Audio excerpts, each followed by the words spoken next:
말씀 마가복음 8장 34절입니다.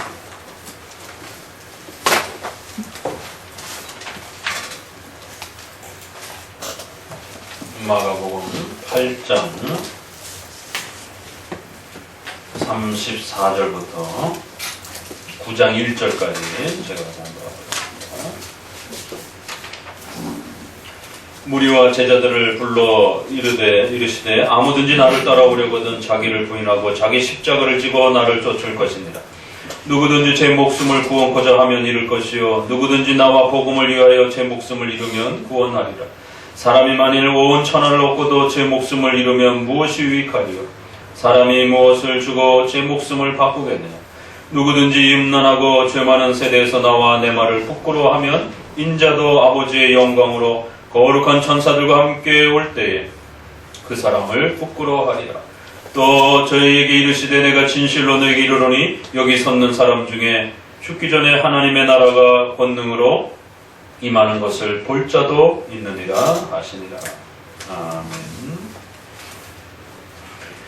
마가복음 8장 이제 후반부를 통해서 우리는 주는 그리스도시요라고 하는 우리 복음의 가장 중요한 핵심 메시지인 예수 그리스도는 바로 하나님의 아들이시요 우리를 위하여 십자가에 죽으시고 부활하신 중보자요 구원자라라고 하는 이 복된 소식을 우리는 이제 또 듣습니다.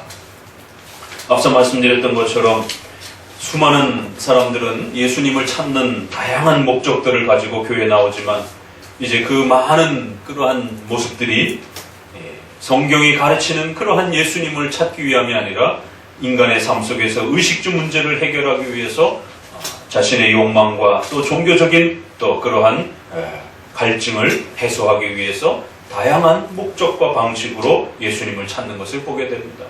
더더욱이나 오늘날처럼 기복주의, 번영, 성공 이러한 부분들로 인해서 끊임없이 교회가 또 설교의 메시지가 잘 먹고 잘 살 수 있다라고 하는, 세상에서 성공할 수 있다라고 하는, 부자가 될 수 있다라고 하는 이러한 기복주의와 번영과 성공을 약속하는 이러한 형태로 예수님이 소개가 되어지고 있는 것이 오늘 우리 시대의 모습인 것입니다. 점점 더 어둠의 권세는, 사탄은 성도들로 하여금 복음을 듣지 못하고 복음의 그 중요한 가르침들을 이해하지 못하도록 오히려 성경을 들고 있으면서도 읽지 못하고 해석하지 못하고 또 성경을 들으면서도 설교를 들으면서도 그 예수님을 온통 세상의 성공을 위한 그러한 도구로서만 그렇게 바라보도록 다양한 방식으로 우리에게 또 유혹하고 또 도전하고 있습니다. 과연 예수님은 누구신가? 왜 우리가 성경을 통해서 예수님을 배워야 되는 것인가? 왜 교회는 지난 수천 년 동안 목숨을 걸고 이 예수님을 그렇게 고백해왔고 또 그렇게 간직해왔는가? 또 우리는 우리 자손들에게 또 평생을 다하여 성경에서 가르치는 주는 그리스도시요라고 하는 이 예수님을 또 우리 자손들에게 가르치고 또 보존해야 하는가? 도대체 성경이 가르치는 예수님은 누구이시길래 우리의 전 생애를 이렇게 또 이 가르침 앞에 그렇게 세워야 하는가를 다시 한번 우리는 8장을 통해서 끊임없이 고민해 보셔야 됩니다. 성경은 우리에게 예수 그리스도를 가르치고 있습니다. 그 예수 그리스도는 세상의 성공을 우리에게 가져다 주기 위한 그런 분으로서 소개되어 있지 않습니다. 질병을 고쳐주시는 그러한 목적으로서 예수 그리스도께서 우리에게 오셨다라고 그렇게 소개하고 있지 않습니다. 질병을 치료받고 싶다라면 병원을 가야 하는 것이지 예수님을 그러한 목적으로 병 고치기 위한 궁극적인 목적으로 그렇게 찾아서는 안 되는 것입니다. 물론 성도들의 어려움 속에서 하나님의 도우심을 간구할 때 병을 치료받기도 하고 예기치 못한 경제적 도움들을 얻기도 하고 또 사회적인 또 그러한 다양한 방식으로 도움을 얻기도 합니다. 그러나 그것은 있을 수도 있고 없을 수도 있는 것입니다. 성도들의 생활과 삶 속에 또 필요한 만큼 주어지기도 하고 아예 일평생 동안 단 한 번도 그러한 경험들이 없을 수도 있는 것입니다. 오히려 세례 요한처럼 그의 생애에 단 한 번도 기적이 없었지만 그가 가르치는 그 말씀을 많은 사람들이 귀담아 듣고 두려워했고 그가 가르치는 예수님을 또 그렇게 사모함으로 받아들였다라고 하는 성경 말씀처럼 우리가 예수님을 찾는 주된 이유와 본질적인 목적은 오직 우리의 모든 죄의 문제, 영원한 지옥의 이 고통과 아픔으로부터 하나님의 무서운 이 지옥의 형벌로부터 과연 어떻게 우리가 구원받을 수 있는 것인가? 또 하나님과 화목되고 가까이 하나 될 수 있는 것인가? 이 문제가 해결되지 않는다라면 이제 인간은 하나님 앞에 그 무서운 형벌을 뒤로 하고 있는 상태에서는 잠시 잠깐 부자가 되고 잠시 잠깐 건강함을 회복하고 잠시 잠깐 사회적 성공을 이룬다고 해서 그것이 과연 무슨 의미가 있겠느냐라고 묻는 것입니다.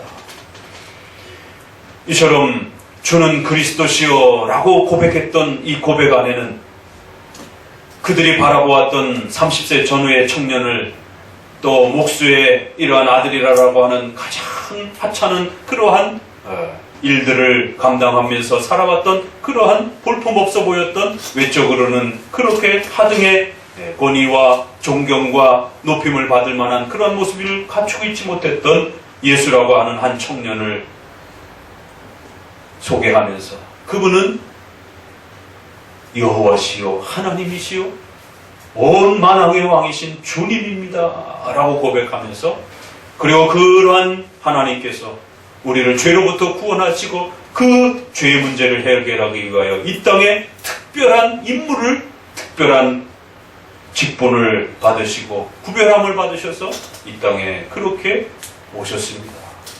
그래서 그리스도는 선지자직, 제사장직, 왕직이라고 하는 이러한 특별한 임무를 구별할 때에 구약에서 주로 기름을 부으면서 사용했던 그러한 예식이었는데 그러한 예식을 장차올 메시아에게 그렇게 명칭을 붙여서 메시아여 곧 그리스도라라고 하는 이러한 분이 오시고 그러한 분은 바로 우리의 죄를 해결하시기 위해서 이 땅에 오시는 분이다라고 성경은 그렇게 약속했던 것입니다. 그리고는 바로 그 예수님을 이제 메시아여 그리스도로 고백하면서 우리에게 하나님의 뜻을 가르쳐주는 선지자예요. 우리에게 모든 악으로부터 우리를 보호하시는 왕이시요 우리의 모든 죄를 해결하시는 또 제사장이라고 하는 이러한 사명들을 감당하시는 바로 그러한 직분을 감당하시기 위하여 이 땅에 오신 그리스도십니다. 우리의 죄를 구원하시고 우리를 하나님과 하나 되게 하고 우리를 모든 악과 어둠으로부터 보호하시기 위해서 이 땅에 오신 바로 하나님이십니다. 주는 그리스도시요 하나님의 아들이십니다. 바요나 시몬아 내가 복이 있도다. 이것은 너가 스스로 한 것이 아니라 이를 내게 알게 하니는 혈육이 아니요 하늘에 계신 내 아버지시니라. 마태복음에서는 이 구절이 추가가 됩니다. 이 고백은 너가 스스로 깨달을 수 있는 것이 아니라 하나님이 택하신 백성들에게 주시는 소중한 선물이라는 것입니다. 이것은 육신적인 힘과 능력으로 깨달을 수 있는 그러한 내용이 아니라는 겁니다. 이것은 하나님의 은혜와 은총을 통해서 많이 깨달을 수 있는 그러한 신비로운 구원의 메시지다 라고 고백하면서 주는 그리스도시요 살아계신 하나님의 아들이라고 하는 이 고백이 얼마나 위대하고 복된 것인지를 우리에게 다시 한번 강조해 주셨습니다. 오늘은 이제 그러한 주는 그리스도시요 살아계신 하나님의 아들이라고 하는 이 고백을 담아내는 이 고백이 얼마나 복되고 귀한 것인지 또 이 고백을 이제 하게 되면 우리에게 어떤 일들이 벌어지는지 오늘 본문 이제 후반부에서는 목숨을 맞바꿔야 되는 고백이다 라고 이렇게 우리에게 당부합니다. 주는 그리스도시요 라고 하는 이 고백을 할 수 있기 위해서는 이것은 사람의 힘과 능력으로 고백할 수 있는 것도 아니요 오직 하나님의 은혜와 능력으로 주어지는 고백이라고 하는 것을 가르쳐 주기도 하면서, 또 다른 편에서는, 우리 편에서는 목숨을 맞바꿔야 되는 그런 고백이기도 하다는 겁니다. 교회를 나오는 것, 더 나아가서 예수님을 주로 고백할 수 있는 것, 여기에는 목숨을 버릴 각오를 하셔야 된다는 것입니다. 예수님을 주로 고백하는 거요? 쉬운 일이 아닙니다. 하나님의 은혜와 능력이 아니고서는, 성령의 은혜가 아니고서는 예수님을 주로 고백할 수 없다라고 하는 이러한 근원적인 가르침을 뒤로 하고라도 우리 편에서는 예수님을 주로 고백한다라고 하는 이 메시지와 말 안에 어떠한 책임과 의무와 희생이 뒤따라야 하는지를 기억하셔야 된다는 것이에요. 그저 잘 먹고 잘 살기 위해서 예수님을 주로 고백하는 것이 아니라, 여러분이 예수님을 주로 고백했을 때에 어떠한 희생과 어떠한 고난과 어떠한 어려움들이 뒤따라올 수 있는지들을 알고 기억하시고 이 고백으로 나오셔야 된다는 것이에요. 적어도 예수님을 주로 고백하기 위해서는 목숨을 걸어야 된다는 겁니다. 그와 관련된 엄청난 희생과 고난과 아픔들이 예수님을 주로 고백할 때에 벌어진다는 것이에요. 그래서 세례를 주기 위해서 초대교회 때부터 많은 교회가 이 고백을 요구했던 겁니다. 예수 믿으시겠습니까? 예수님을 누구라고 고백합니까? 주는 그리스도시요 살아계신 하나님의 아들입니다. 정말 그렇게 믿습니까? 그 고백에 어떤 희생이 따라붙는지 아십니까? 그 고백을 하는 순간 여러분에게 어떠한 고난이 찾아오는지 아십니까? 그 고백을 하는 순간 당신은 로마인들의 적이 될 수 있습니다. 당신이 그 고백을 하는 순간 가족들로부터 이제 왕따를 당할 수 있습니다. 당신이 그 고백을 하는 순간 친구들과 직장으로부터, 사회로부터 완전히 손가락질을 받을 수 있고 조롱을 받을 수도 있습니다. 그래도 고백하시겠습니까? 주는 그리스도시요 살아계신 하나님의 아들이라고 고백하는 것이 얼마나 두렵고 떨리는 고백인지 아십니까? 라고 묻는 것입니다. 그래서 초대교회 때는 주는 그리스도시요 살아계신 하나님의 아들이라고 하는 이 고백만 하면 다 세례를 준 겁니다. 이 고백 안에 그 의미가 다 담긴 거기 때문에. 네, 저는 로마의 황제가 신처럼 여겨지는, 로마의 황제를 주군으로 섬겨야 되는 이런 사회에서 또 다른 왕이 있는 것처럼 예수님은 나의 왕이시요 예수님은 나의 주인이십니다라고 하는 그 고백이 자칫 잘못하면 로마 황제의 미움을 살 수 있는, 로마의 사회와 로마의 이런 시스템 속에서 엄청난 고통과 위해를 받을 수 있다라고 하는 것을 압니다. 그래도 예수님을 주로 고백해야 되겠습니다.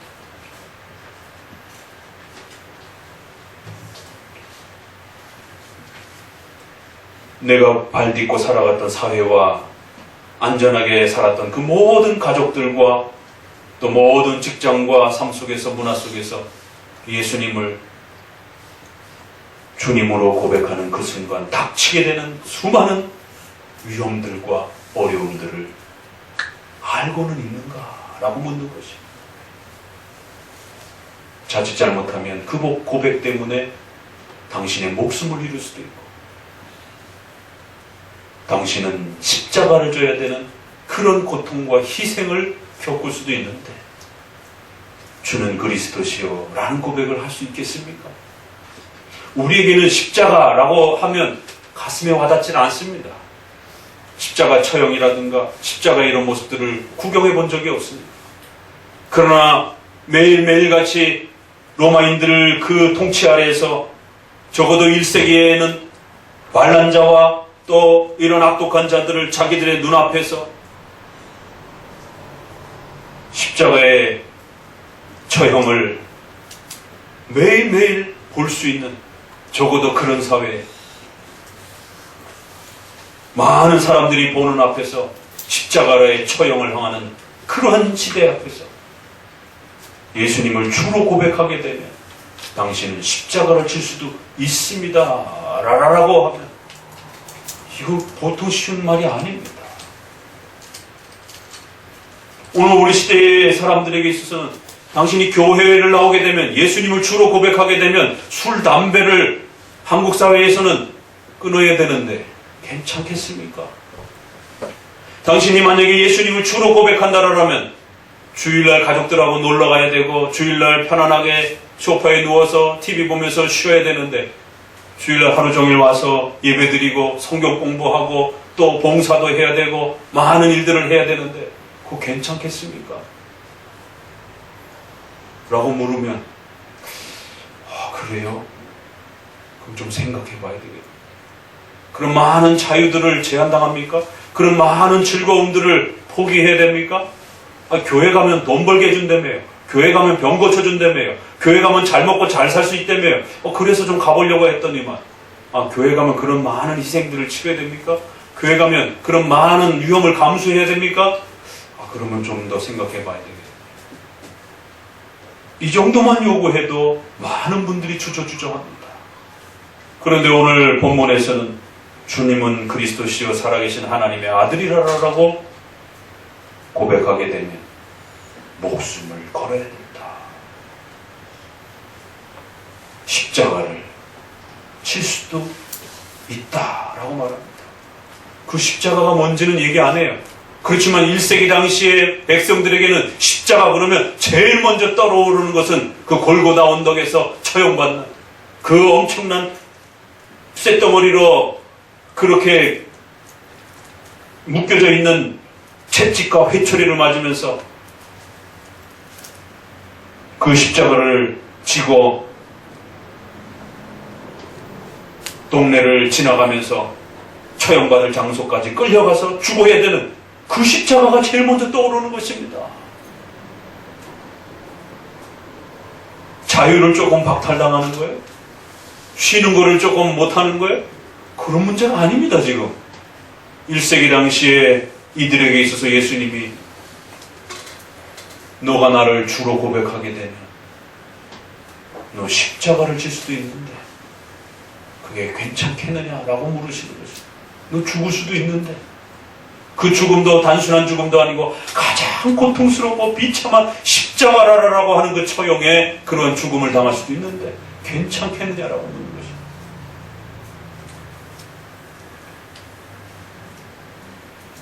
그리고는 자기를 부정해야 되는데 괜찮겠느냐라고 묻는 거죠.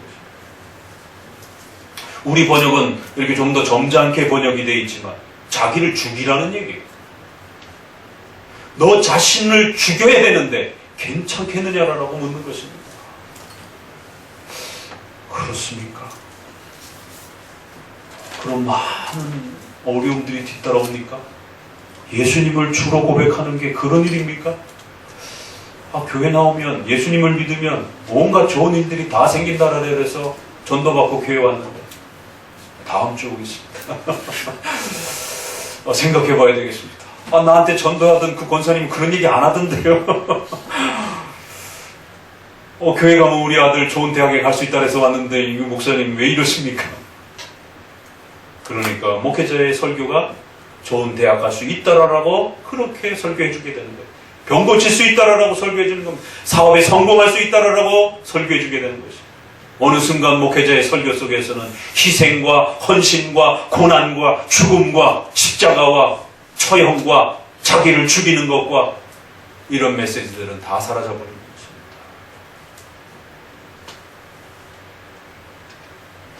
오늘 본문에서는 예수님을 주로 고백했을 때, 주는 그리스도시여라고 고백했을 때에 우리에게 따라오게 되는 많은 결과와 열매들에 대해서 덧붙여서 한 번 더 이야기해 주면서 주는 그리스도시여라고 하는 이 고백이 얼마나 위대한 것인지, 과연 이 고백을 인간의 능력과 힘으로 할 수 있는 것인지, 과연 이 고백을 할 때에 어떤 위험들과 어떤 고난이 따라오는지 아시는지, 이런데도 고백하겠는지를 묻고 있는 것입니다.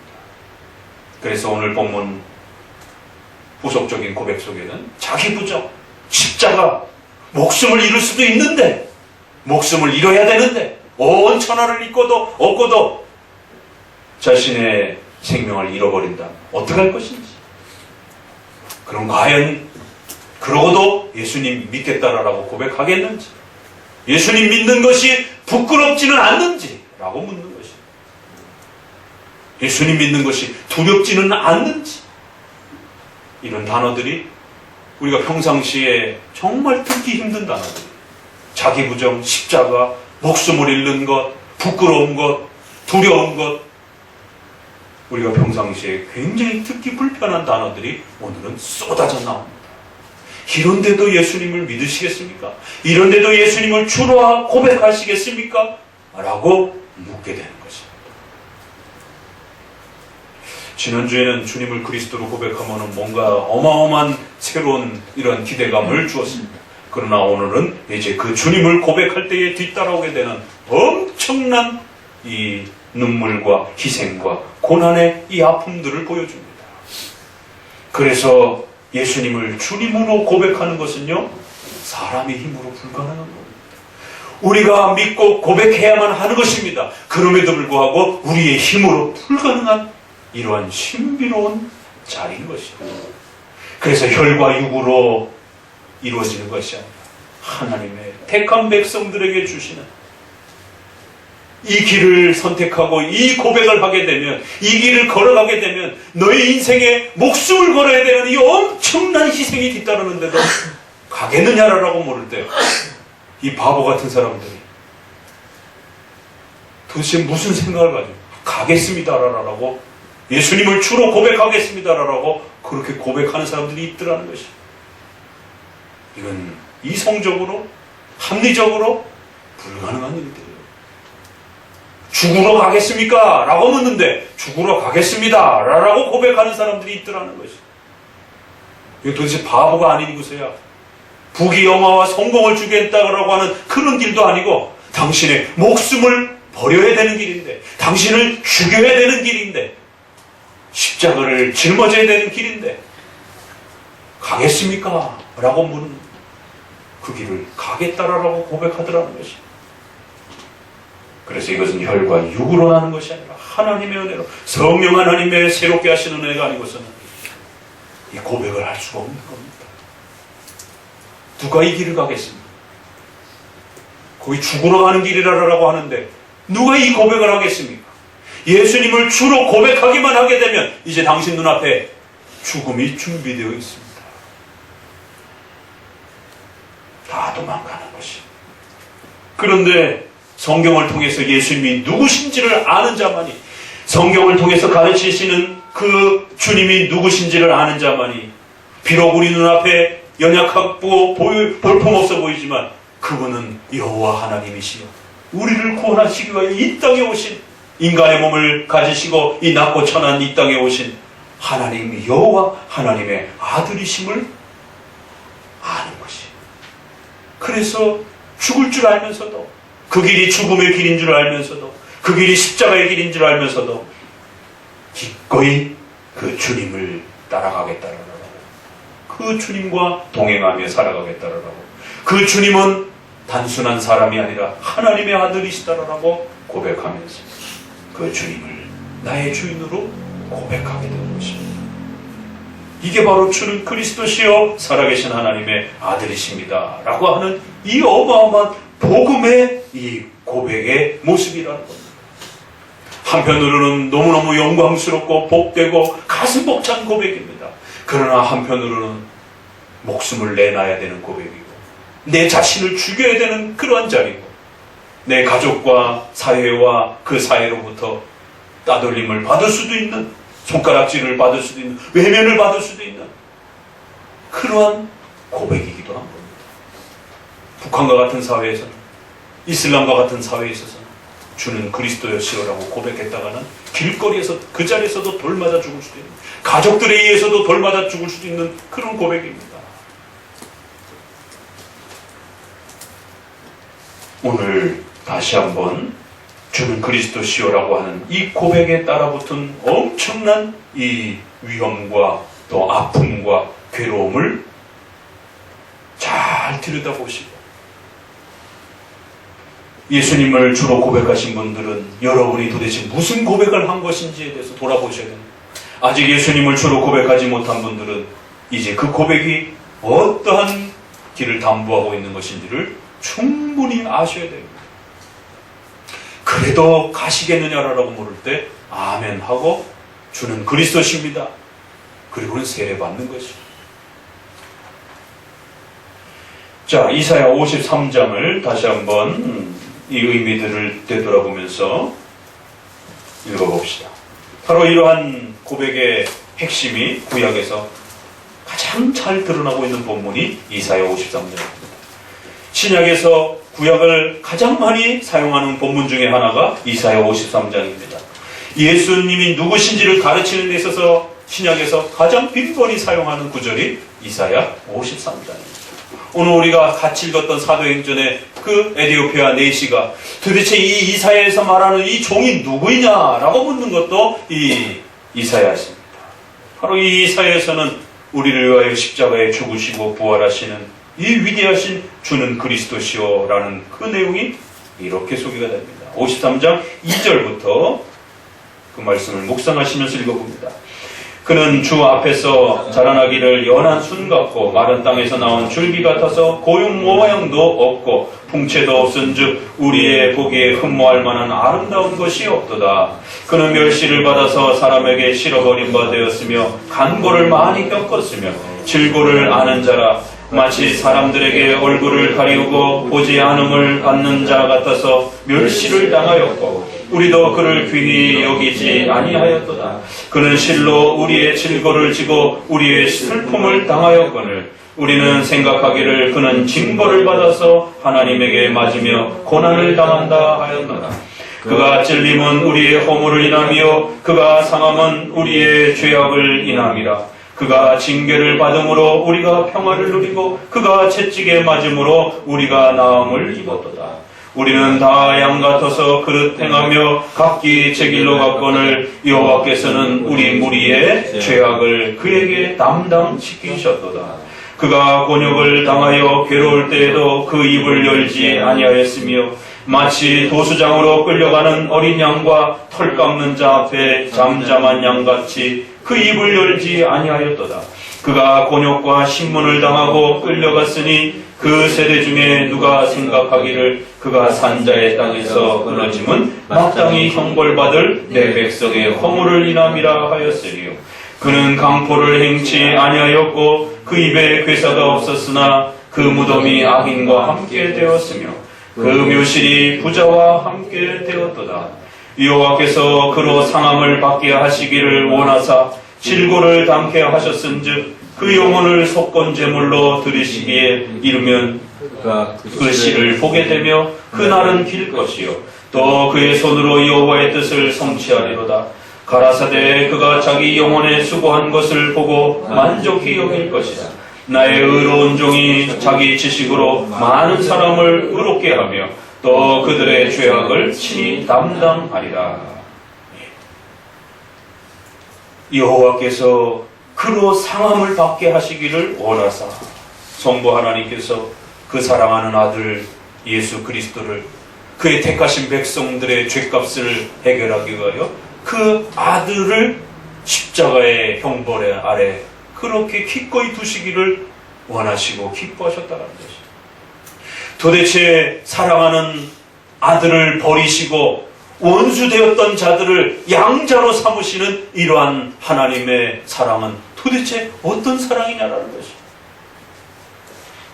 우리 인간 세상 속에서는 일어날 수가 없는 일입니다. 그나마 우리가 손양원 목사님의 이러한 역사들을 통해서 자신의 두 아들을 죽인 그러한 원수를 양자로 삼아 결국 나중에 목사까지 그렇게 만드는 이러한 우리 기독교의 또 역사 속에서 우리 크리스찬들의 그러한 또 열매들을 보기도 합니다. 이사야 53장에서는 이처럼 성부 하나님께서 그 사랑하시는 영원한 하나님의 아들 예수 그리스도를 하나님과 원수되었던, 하나님을 싫어하며 하나님을 거부하며 살았던 저와 여러분들의 죄를 해결하기 위하여 친히 질고를 당하도록, 그 죄의 형벌을 당하도록 그렇게 하나님께서 원하셨다라고 말합니다. 그래서 예수님은 그 많은 죄값을 짊어지고 그렇게 죄악을 친히 담당하고 그 죄값을 치렀다라고 말합니다. 이사야 53장은 정말 그 한 구절 한 구절이 눈물이 아니고서는 읽을 수 없는, 우리의 가슴이 찢어지지 않고서는 정말 읽을 수 없는, 도대체 그 아들을 버리시면서 원수된 자를 사랑하시는 그 성부의 하나님의 사랑도 기가 막힌 것이고, 그러나 하나님의 뜻을 이루시기 위하여 그 엄청난 십자가의 형벌과 고통과 징벌을 친히 죽음으로 그렇게 감당해 가시는 그리스도의 그러한 위대함도 또 우리가 다 이해할 수 없는, 그래야 우리를, 많은 사람들을 의롭게 하시기 위한 이 위대한 구속의 역사를 어떻게 다 이해할 수 있겠느냐는 것이죠. 이처럼 예수님은 십자가에 죽으시기 위해서 오신 것입니다. 이 사실을 놓쳐버리게 되면 복음이 아닙니다. 부귀영화와 온갖 성공과 번영을 위해서, 또 자신의 종교적인 즐거움을 위해서, 아니요, 예수님은 이 땅에 십자가에 죽으시기 위해서 오셨습니다. 그리고 우리를 영원한 생명으로 다시 회복시키기 위하여 부활하시기 위해서 오신 것이죠. 이러한 귀한 사역들을 선지자로서, 제사장으로서, 왕으로서 감당하시기 위하여 그리스도다라고 우리가 그렇게 기름 부음을 받으신 자입니다 라고 그렇게 부르는 것이죠. 그래서 우리도 그리스도인이라고 부르는 것입니다. 우리가 그리스도인이라고 불려지는 게 얼마나 대단하고 가치 있고 감격스러운 일인지를 기억하셔야 됩니다. 예수님을 믿고 고백하다 할지라도, 여러분의 인생에 수많은 부귀영화가 따라붙지 않는다 할지라도 그리스도인이 된 것으로만으로도 감격스러운 고백인 것입니다. 빌립보서 2장 6절에도 그 비슷한 표현을 이렇게 고백합니다. 그는 근본 하나님의 본체시나 하나님과 동등됨을 취할 것으로 여기지 아니하시고 오히려 자기를 비워 종의 형체를 가져 사람들과 같이 되셨고 사람의 모양으로 나타나셨으며 자기를 낮추시고 죽기까지 복종하셨으니 곧 십자가에 죽으십니다. 이러므로 하나님이 그를 지극히 높여 모든 이름 위에 뛰어난 이름을 주셨다라고 말합니다. 하나님과 동등된 신이신 여호와이신 하나님께서 우리의 죄를 해결하시고 친히 그 죄값을 짊어지기 위하여 이 땅에 사람의 모양으로 사람과 같이 되셔서 고통과 고난을 받으시며 십자가에 죽기까지 복종하시면서 그렇게 하나님의 뜻을 성취하셨다라고 말합니다. 이것이 복음이다라고 말하는 것입니다. 그렇기 때문에 오늘 본문에서는 이제 주는 그리스도시요 살아계신 하나님의 아들이다라고 고백하는, 주님은 바로 여호와이신 하나님이신 분이고 그분께서 우리의 죄를 해결하기 위하여, 우리의 죄값을 담당하기 위하여 이 땅에 십자가에 못 박혀 죽으시고 또 우리를 새롭게 살리시기 위하여 부활하시기 위해서 오신 중보자시요 우리의 주님이십니다 라고 고백하는, 바로 이 영광스러운 복된 복음의 메시지를 하나님께서 우리에게 주셨습니다 라고 말하는 것입니다. 바로 이 영광스러운 복음의 메시지를 얻기 위해서는 이제 어떤 일들이, 어떤 결단들이 따라붙어야 하는가를 34절에 그렇게 우리에게 다시 묻고 있는 겁니다. 같이 읽어봅니다. 34절을 읽어봅니다. 무리와 제자들을 불러 이르시되 아무든지 나를 따라오려거든 자기를 부인하고 자기 십자가를 지고 나를 쫓을 것이니라.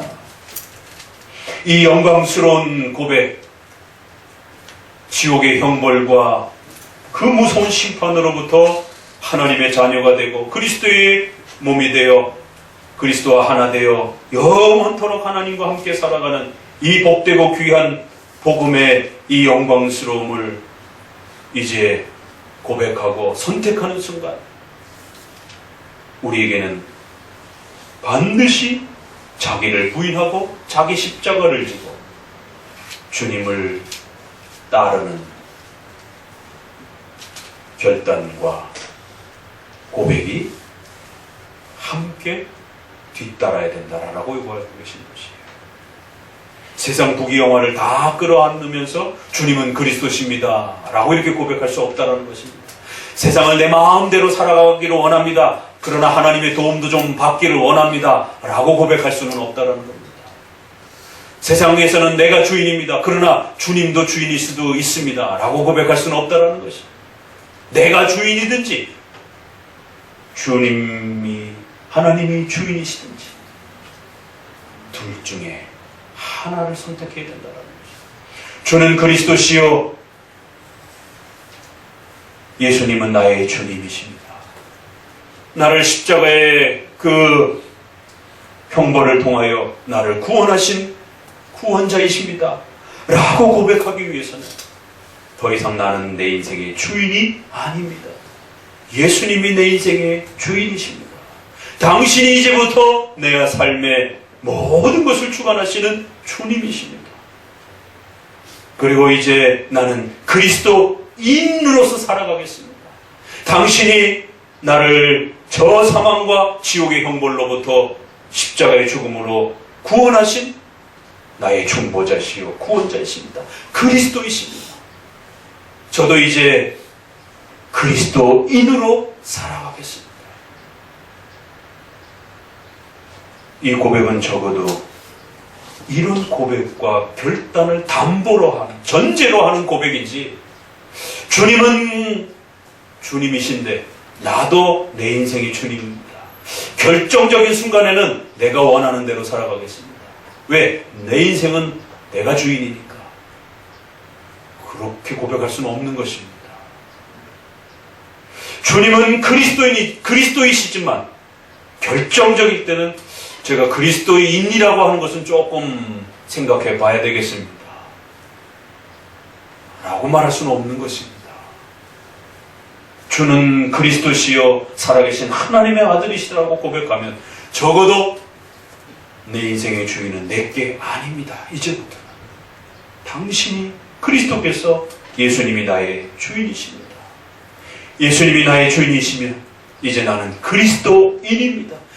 예수님을 따르고 예수님이 원하시는 대로, 예수님이 명령하시는 대로 모든 삶을 순종하며 따라가는 그리스도인이 되겠습니다 라는 고백이 함께 따라붙어야만 하는 것입니다. 절반은 주님이 주인이고 절반은 내가 내 인생의 주인이고 절반은 주님이 원하시는 대로 살아가고 절반은 또 내가 먹고 살아가면서 원하는 대로 결정적일 때는 또 그렇게 피해가면서 살아가는 그런 고백이 아니라는 것입니다.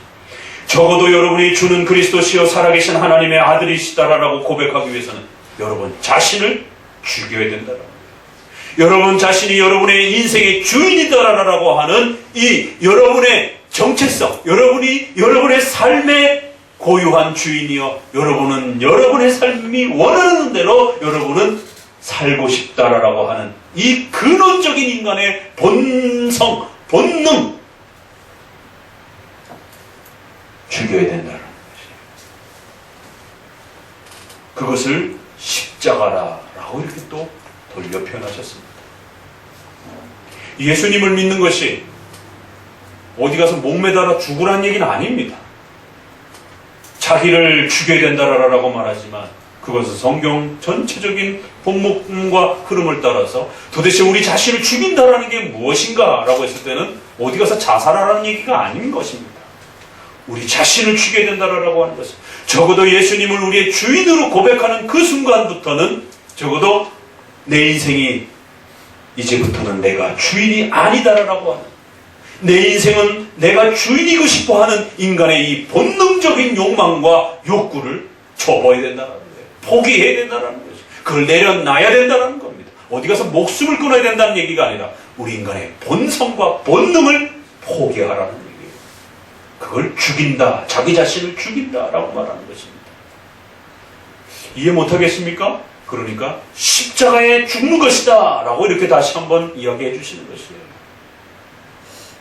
적어도 우리 자신을 포기한다는 게 뭐냐? 십자가에 그렇게 그 멸시와 조롱과 수치를 당하면서까지도 기꺼이 자신의 전 삶을 포기하는 것이다라는 것이에요.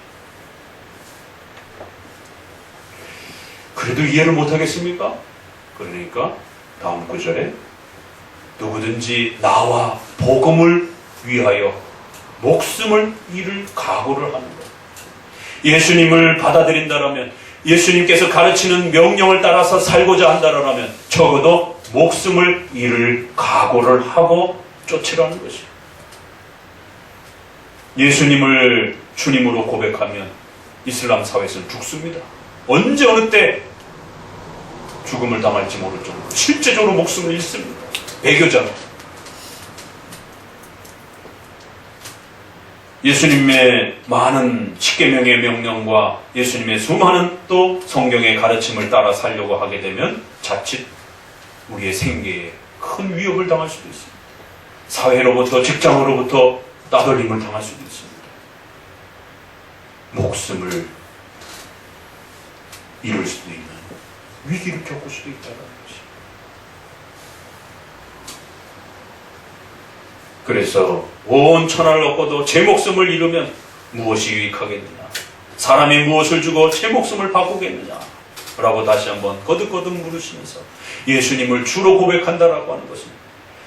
예수님을 하나님의 아들이시오 그리스도라고 고백한다는 것입니다. 여러분이 그리스도인이 된다라고 하는 것은 적어도 자신의 욕망과 자신의 본능적인 욕구를 포기하는 것이요, 또 때로는 우리의 사회와 이웃으로부터, 가족으로부터 따돌림과 외면과 더 나아가서는 정말 목숨을 잃을 수도 있는 그러한 위기와 그러한 두려움 앞에 설 수도 있다는 것을 각오하셔야 된다는 것이에요. 그래도 이해를 못하겠습니까? 라고 또 묻는 거예요. 그래서 마지막에 한 번 더 이 음란하고 죄 많은 세대 가운데서 나와 내 말을 부끄러워하며, 적어도 자기를 부인한다라고 하는 것은 예수님과 예수님의 말씀들을 부끄러워하지 않는 것입니다. 단계별로 계속해서 깨달음을 주는 것입니다. 적어도 예수님을 주로 고백한다라고 하는 것은 우리 자신을 부인하는 것을 전제로 하는 것입니다. 우리 자신을 부인한다라고 하는 것, 내 자신을 죽인다라고 하는 것, 그것은 예수님과 예수님의 말씀들을 부끄러워하지 않는 태도를 전제로 하는 것입니다. 예수님을 주로 고백하면 두려우십니까? 그리스도인이 되는 것이 부끄러우십니까? 묻고 있는 것이. 적어도 예수님을 주로 고백하고 예수님의 말씀을 순종하며 따라 산다라고 한다면 적어도 부끄러움과 두려움에 대한 부분에 있어서 각오해야 한다는 것입니다. 이처럼 주는 그리스도시오라고 하는 이 고백을 하게 되면 어떤 일들이 따라붙는지, 적어도 이 고백이란 무엇을 버려야 되는 것인지를 전제로 한 고백인지, 적어도 내 자신의 욕망을, 내 자신의 본능적인 욕구를, 내 자신이 내 삶의 주인이라고 하는 이러한 삶의 정체성을 버려야 된다라고 하는 것입니다. 그리고 더 나아가서는 예수님을 주로 고백했을 때 그리스도인으로서 살아가게 될 때에 희생하고 또 치러야 되는 많은 이 악하고 음란한 세대들은 그 예수님의 말씀을 싫어하고 조롱하고 짓밟으려고 하기 때문에 적어도 이 악하고 음란한 세대 속에서 그리스도인으로 살아가게 된다면 여러분은 수많은 고난과 어려움과 조롱과 따돌림과 괴로움을 당할 수도 있다는 것입니다. 그럴 때에 부끄러워하시지 마시라는 것입니다. 그럼 어떨 때 우리가 부끄러움을 이제 생활적인 삶에 있어서 좀 더 부딪히게 됩니까? 크게 나눠보게 되면 우리 자신을 죽이는, 부인하는 내 자신이 내 삶의 주인이 아니라라고 하는, 적어도 자신의 삶의 정체성과 관련된 가르침이 하나 있고, 생활과 삶에서 겪게 되는 수많은 또 어려움들을 하나 또 이야기하고, 두 개 정도를 우리가 구별해서 볼 수 있는 것입니다. 그러면 적어도 예수님을 주로 고백하고 그리스도인이라고 했을 때는 내 자신의 삶의 주인이 아니라 하나님이 우리의 주인이시고 그리스도께서 우리의 주인이심을 반드시 결단하시고, 그렇게 또 내 자신을 포기하고 내가 원하는 삶, 내가 바라는 삶, 내가 좋아하는 삶, 내 마음대로 살고 싶어하는 삶, 이 모든 것들을 기꺼이 포기하셔야 된다는 겁니다. 예수님을 믿는다라고 하는 것은 예수님을 주인으로 고백하는 것입니다. 예수님을 우리의 만왕의 왕이신 주인으로 받아들이는 것입니다. 그리고 이제 신속히 거기에 따라붙는 삶들이, 생활들이 따라붙게 되는 것입니다. 그렇게 되면 예수님과 주님의 말씀을 부끄러워할 수 있는, 두려워할 수 있는 또 그런 많은 상황들이 우리에게 또 닥칠 수도 있는 것입니다. 그럴 때에 기꺼이 그러한 삶들에 대해서 각오하고 그러한 삶들을 기꺼이 수용할 자세와 태도를 갖고 있느냐를 묻고 있는 것입니다. 적어도 예수님을 믿는다라고 하는 그런 것입니다. 그래서 십자가적인 삶이라고도 얘기를 하고, 고난의 삶이라고도 하고, 또 희생과 아픔의 삶이라고도 또 크리스찬의 삶들을 그렇게 이야기할 수도 있는 것입니다. 자, 고린도후서에서는 이러한 그리스도인이 되어지는 이러한 그 삶의 모습들을 고린도후서 1장 8절에는 이렇게 이야기를 합니다. 형제들아, 우리가 아시아에서 당한 환난과 환난을 너희가 알지 못하기를 원치 않으니 힘에 지나도록 심한 고생을 받아 살 소망까지 끊어지 우리 마음에 사형 선고를 받은 줄 알았습니다. 이는 우리로 자기를 의뢰하지 말고 오직 죽은 자를 다시 살리시는 하나님만 의뢰하게 하십니다. 그가 이같이 큰 사망에서 우리를 건지셨고 또 건지시리라.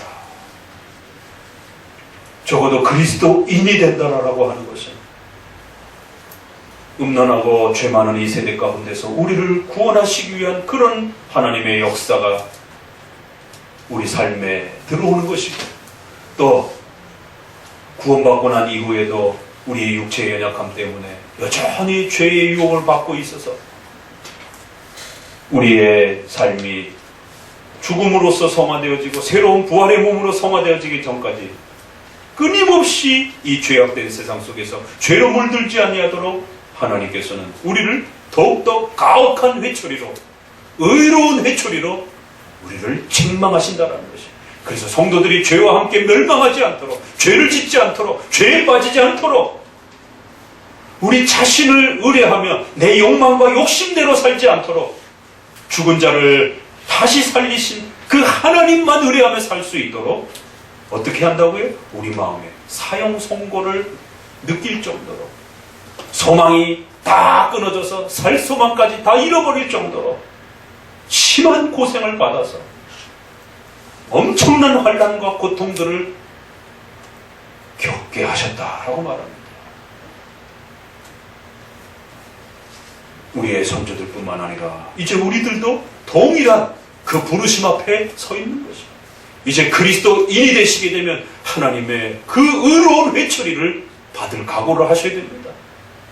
이 죄악된 세상 속에서 그 죄악에 함께 맞물리지 않도록, 휩쓸리지 않도록 하나님께서는 이제 의로운 회초리를 통하여 끊임없이 우리의 삶 속에 들어오셔서 죄악에 빠지지 않도록 우리를 강력하게 그 죄로부터 끊어내실 것이다라는 겁니다. 우리 인간의 악한 욕망과 소망들은 자꾸만 죄에 가까워지고 싶어하고 하나님이 싫어하는 것들을 붙들려고 하는 이런 악한 욕망들이 계속적으로 남아있을 이 모습 때문에 하나님께서는 그걸 끊어내기 위하여 우리가 우리 자신을 의지하지 않도록 하나님만을 의지하면서 살아가도록 하기 위하여 예수님을 믿기 전보다도 예수님을 믿고 난 후에는 더 많은 환난과 고통과 아픔들이 우리에게 찾아올 것이다라는 거예요. 그럴 때마다 세상을 의지하고는 이제는 단 한순간도 살 수 없고 오직 우리를 도우시는 하나님만을 의지하면서 살 수 있다는 것을 깨닫기 위하여 더 눈물로 기도하도록 수많은 고통과 환난을 우리에게 하나님께서 쏟아 부으실 것이다라는 거예요. 또다시 우리가 우리 자신을 의지하면서 돈과 권위와 명예와 세상의 권세를 의지하며 살아가려고 하는 그런 1%의 마음이라도 또 생각한다 친다라면 하나님께서는 여러분의 삶 전체를 동원해서 또다시 환난과 고통 속에 우리를 몰아넣어서 1%라도 조금이라도 우리 자신을 의지하려고 하는 마음들을 끊어내기 위하여 온갖 환난과 고난으로 우리를 회초리 가운데로 이끌어내실 것이다. 그리스도인이 된다라고 하면서 굉장히 무섭고 두렵고 힘든 일입니다. 그 죄악에 빠지지 않도록 하나님께서는 고난과 환난과 아픔을 동원해서 우리의 마음을 훈련시킬 거라는 겁니다. 고린도후서의 이 말씀을 어떻게 그냥 읽어 내려갈 수 있습니까? 우리 자신을 의뢰하지 말고 오직 하나님만을 의지하며 살 수 있도록 하기 위해서 눈물 젖은 빵을 먹이겠다라는 거예요. 그냥 가만히 내비두면 자꾸만 죄악을 짓게 되고 또 자기가 원하는 대로 살게 되고 자기 자신을 의지하면서 자기 힘으로 살아가려고 하는 이런 악한 욕망들이 또 우리의 삶 속에 파고들기 때문에 그걸 아예 일찌감치 끊어내기 위하여 하나님께서는 수많은 환난과 고난을 통하여 심한 고생을 통하여 살 소망까지 끊어내면서 마치 마음에 사형 선고를 받은 것 같은 그런 고통스러움을 우리에게 부여하셔서 아예 싹을 잘라버릴 것이다. 우리 자신을 의지하고 싶어하는 그러한 욕망을 아주 끊어내버리실 것이다라는 것입니다.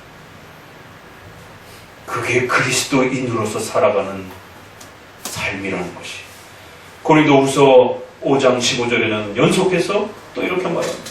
저가 모든 사람을 대신하여 죽으심은 산 자들로 하여금 다시는 저희 자신을 위하여 살지 않고 오직 저희를 대신하여 죽었다가 다시 사신 자를 위하여 살게 하려 함이니라. 다시는 자신을 위해서 살지 않고 오직 저희를 대신하여 죽으신 예수 그리스도를 위하여 살도록 그분을 따라가며 살아가도록 그분을 주인으로 모시며 살아가도록 하나님께서는 그렇게 우리의 삶을 훈련시킬 거라는 겁니다. 한편으로는 무서운 말인데 한편으로는 너무너무 감격스러운 말인 것입니다. 사탄을 따르며 살았던 삶, 내 자신의 욕망과 욕구를 따랐던 삶, 그 삶이 지옥의 삶이고 하나님의 무서운 형벌을 받아야 하는 그런 삶인데도 불구하고 마치 그것이 사탕처럼 보여서 그것이 마치 입에 달아서 자기가 원하는 대로 살았던 그런 어리석은 우리의 삶을 하나님께서는 끊어내기 위하여 다시는 우리 자신을 위하여 살지 않도록 오직 예수 그리스도를 위하여 그리스도를 바라보며 살아가도록 위하여 이러한 자기 부정의 삶을 십자가의 이러한 아픔과 고통스러움들을 우리에게 더할 것이다라는 겁니다.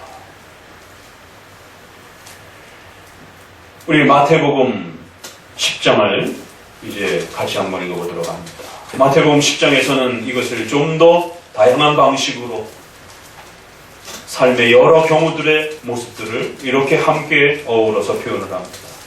오늘 마가복음에 같은 그러한 내용을 담고 있습니다. 마태복음 10장 32절.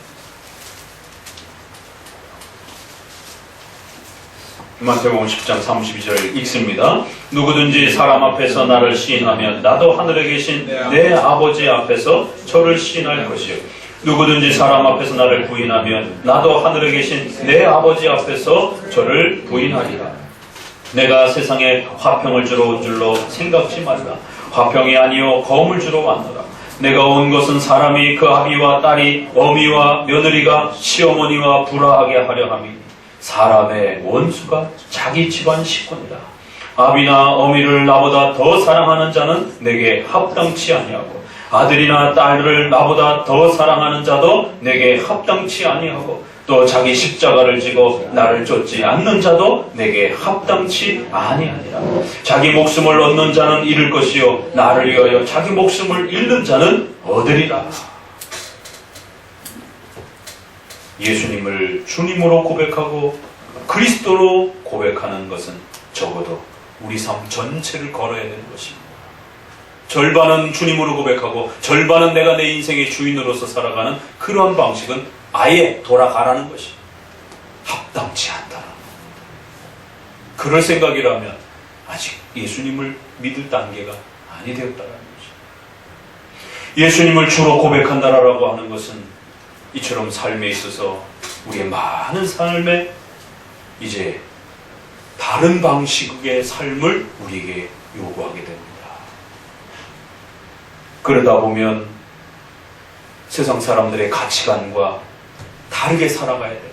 세상 사람들의 그러한 방식과 때로는 다르게 또 선택하면서 살아가야 되고, 그러한 삶을 선택하게 되면 우리의 가족들과 또 이웃들과 직장의 또 동료들도 그 사회도 이해할 수 없는 그러한 또 고통과 갈등을 겪을 수밖에 없는 그런 상황이 돌입할 수도 있습니다. 그래서 오늘 마태복음에서는 가장 사랑하는 혈육으로 묶여져 있는 그러한 집안 식구들조차도 다 불신앙인데 거기서 신자 하나가 생기게 되면 그때부터는 그 집안 식구가 원수가 됩니다. 왜 다들 주일날 놀러 가는데 너는 빠지느냐라는 것이. 왜 다들 제사 드리고 다 조상의 덕을 비는데 왜 너는 안 오냐라는 것이. 너는 제사에 안 참여하느냐라는 것이. 이제 수많은 가치관들이 충돌을 일으키게 되면서 그 사랑스러웠던 가족들이 오히려 서로의 갈등을 조장하고 그 가치관이 차이가 남으로 인해서 가족들의 불화를 일으키고 가족들의 엄청난 고통을 가하는 갈등과 충돌의 요소들이 발생되어지게 됩니다. 적어도 그리스도인이 된다라고 하는 것은 이러한 그리스도의 말씀과 그 명령이 부끄러워질 수도 있는, 세상 사람들의 가치관에 보게 되면 아주 부끄러움을 당할 수도 있는, 그래서 용기 있게 그리스도의 말씀을 순종하며 선택하며 살 수 없는 그러한 위기 앞에 놓여질 수도 있는 그런 선택이라는 겁니다.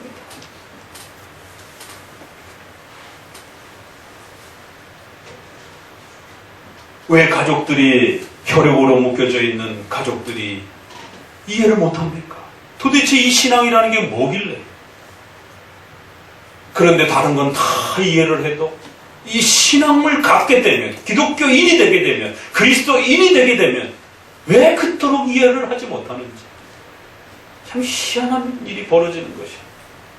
자식들을 키우다 보면 자식들도 생각들이 다 다르고 별 희한한 자식들도 있기도 하고 가족들 안에도 정말 이해할 수 없는, 최근에 동성애 문제가 또 이슈가 되고 트랜스젠더라든가 뭐 이런 일들이 벌어지지 않습니까? 만약에 가족들 안에서 트랜스젠더가 만약에 생기면 그 가족들 어떻게 할 겁니까? 근데도 이해하고 수용하는 가족들이 있어요.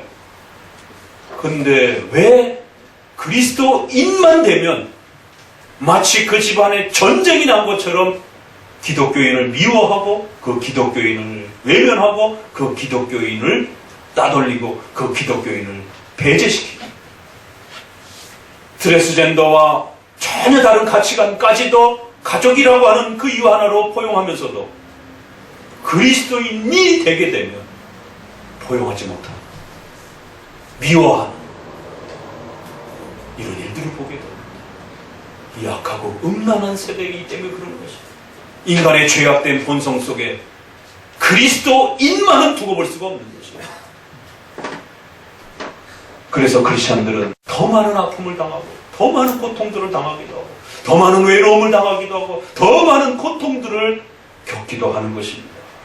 거기에는 단순한 가족들과의 싸움이 아니라 보이지 않는 내면의 사탄과 어둠의 권세자들이 크리스천들을 공격하는 그런 악한 영들과의 싸움이 동시적으로 함께 묶여있기 때문에 그런 것입니다.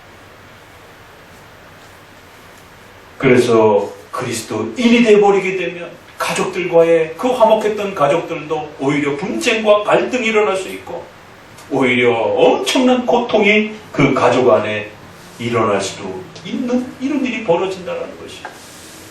물론 우리가 부모님을 존경하고 가족들을 사랑하고 또 그렇게 도와야 합니다. 그러나 신앙이라고 하는 이유 하나 때문에 주일날 교회 가는 그 이유 하나 때문에 고통과 아픔들을 겪으면서 그 조롱을 받아야 되는 또 이러한 그 상황들을 우리는 또 직면하게 되는 것입니다. 그럴 때 가족들을 사랑한다라고 해서 주일날 안 나와버리게 되면 예수님을 주로 고백하는 것이 도대체 이게 그의 인생에 있어서 무슨 의미가 있는 것인지. 주님은 주로 고백하는데 주일날은 가족들이 싫어하니까 예배드리러 안 나와요. 이건 예수님을 고백한 것인지 안 고백한 것인지 이런 일들이 벌어지게 되는 것입니다. 그래서 오늘 마태복음에는 분명히 주는 그리스도시요 우리의 주인이시요 우리를 구원하신 중보자시요 우리의 왕이시요 우리의 구원자이십니다라고 고백하는 이 고백 속에는 적어도 자기 자신을 죽이는 것이요 자기 자신의 욕망과 본성을 내려놓는 것이요 포기하는 것이요 더 나아가서는 또 예수님의 수많은 말씀과 명령들을 순종하고 복종하겠다라고 하는 고백이기 때문에 우리의 삶 속에 이제 새로운 가치관과 새로운 삶의 방향을 이제 바라보게 되면 가족들과 이웃들과 수많은 갈등과 충돌을 일으킬 수밖에 없는 그러한 삶이라는 것이 그래도 각오하셔야 된다는 겁니다. 적어도 그리스도인이 된다라고 하는 것은 이처럼 예수님을 우리의 주인으로 섬기는 것이요 그 주님의 명령을 우리의 삶 전체를 통하여 순종하며 따라가겠다라고 하는 고백이기 때문에 그렇다는 것입니다. 마지막 말씀을 읽어봅니다. 9장 1절에 이렇게 고백합니다. 마가복음 또 저에게 이르시되 내가 진실로 너에게 이르노니 여기 섰는 사람 중에 죽기 전에 하나님의 나라가 권능으로 임하는 것을 볼 자도 있느니라. 마태복음에는 여기까지 포함해서 이 본문으로 묶여 있습니다. 근데 마가복음에서는 이것이 9장으로 좀 이렇게 분리되어 있는데 앞부분에 해당이 되는 그러한 연관된 말씀으로 볼 수가 있습니다. 성도 여러분, 두려워하지 마십시오. 불안해하지 마십시오. 그리스도인이 되는 것에 대해서 결코 좌절해하지 마십시오. 아무리 이 고백이 우리 자신을 죽여야 되고 포기해야 되고 또 우리의 삶에 있어서 새로운 방향으로 살아감으로 인해서 수많은 조롱과 고통을 당할 수도 있는 그런 길이지만 주는 그리스도시요 살아계신 하나님의 아들을 고백하고 이제 여러분들은 그리스도인으로 살아간다라고 하는 것은 하나님의 자녀요 백성으로 살아가는 삶이요 이제 우리의 왕이 되신 하나님께서 우리의 전 삶을 지키시고 보호하시는 그러한 복되고 영광스러운 삶이라는 것을 기억하시라는 겁니다. 그래서 마지막 한마디를 더 위로로 덧붙여 주시는 것이죠. 두려워하지 말라는 거예요. 여기 섰는 사람들 중에 죽기 전에 하나님의 나라가 권능으로 임하는 것을 볼 자도 있을 것이다 라고 이렇게 격려하시면서 예수님이 살아 계셨기 때문에 이 하나님의 나라가 권능으로 임하는 게 도대체 뭘까?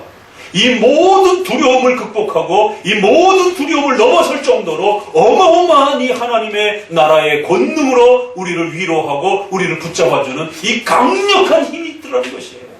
그거 바라보고 우리는 가는 겁니다. 그거 바라보고 선택하는 것이에요. 그거 바라보고 이제 새로운 길을 걷는 것입니다. 그 하나님의 나라가 권능으로 임하는 게 도대체 뭐냐? 예수님이 살아계신 그 동안에는 부활일 수 있는 것입니다. 사람이 죽었다가 다시 살아나는 것입니다. 영생의 삶을 우리에게 보증하시고 약속해 주신 것입니다. 이 땅에 잠깐 사는 게 아니라 영원히 살아가는 이 부활의 새로운 이것은 그 인간 누구도 해결할 수 없었던 인간의 죽음의 문제입니다. 다시 사는 영생의 이 권능이 있는 역사가 곧 우리에게 닥칠 것이다라는 것입니다. 첫 번째는 부활에 대한 위대함. 두 번째는 여기 섰는 자들 중에 오순절 성령의 역사를 통하여 그 부활하신 그리스도께서 어마어마한 복음의 역사를 통하여 이 부끄럽다라고 여겼던 이 복음이 전 세계를 지배하는 이 위대한 오순절 성령 충만함의 역사들이 약속되어지기도 한 것입니다. 또 더 나아가서는 종말에 하나님의 최후의 심판과 부활의 그 약속까지 포함되어져 있기도 한 것입니다. 하나님의 나라가 권능으로 역사 가운데 일어나는 이 위대함들을 바라보면서 저와 여러분들은 그리스도인이 된 겁니다. 한편으로는 두렵고 떨리며 참으로 우리 자신을 내려놔야 되는 그러한 엄청난 고통과 아픔의 선택이요 길입니다. 그럼에도 불구하고 이 길만이 살 수 있는 길이에요. 이 길만이, 이 고백만이 죽음과 지옥의 형벌로부터 살 수 있는 길이요, 또 영원히 하나님의 나라에서 하나님의 백성으로서 살 수 있는 길이라는 것입니다.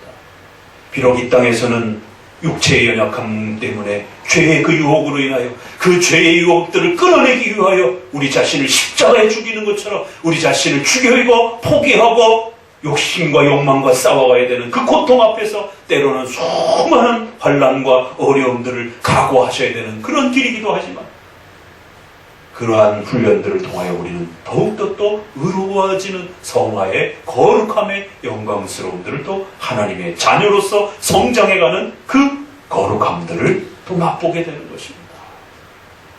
적어도 그리스도인이 된다라고 하는 것은 이런 기쁨과 소망을 또 바라보게 되는 것입니다. 오늘 이제 마가복음 8장의 가장 중요한 이 부분을 전반부를 마감하면서 주는 그리스도시요 살아계신 하나님의 아들입니다. 이것은 혈과 육으로 고백할 수 있는 그런 고백이 아닙니다. 하나님의 택함 받은 자들만이 성령 하나님의 은혜를 통하여 고백할 수 있는 그런 어마어마한 고백입니다. 이제 이 자리에 앉아서 예수님을 주로 고백하신 분들은 여러분이 적어도 그런 감격스러운 은혜 속에서 주님을 그리스도로 고백한 사실을 명심하셔야 됩니다. 그런 엄청난 은혜, 사랑하는 하나님의 아들을 기꺼이 그 십자가의 죽음까지 주시면서 우리를 사랑하신 그런 위대한 하나님의 선택의 사랑을 받은 그런 혜택으로 우리가 고백할 수 있었던 고백이라는 겁니다. 그렇기 때문에 이제 우리는 그리스도인으로 사는 것에 대해서 부끄러워하지 마시고 두려워하지 마시고 이제는 그리스도인으로 살아가는 것에 대해서 당당해 하시고 결단하시고 용기를 갖고 그 말씀 하나하나에 그리스도와 그 말씀을, 그 복음을 결코 부끄러워하지 아니하시면서 또 우리 용기 있게 그리스도인으로 살아가는 우리 성도들 되시기를 주의 말씀으로 권면드립니다. 기도합니다.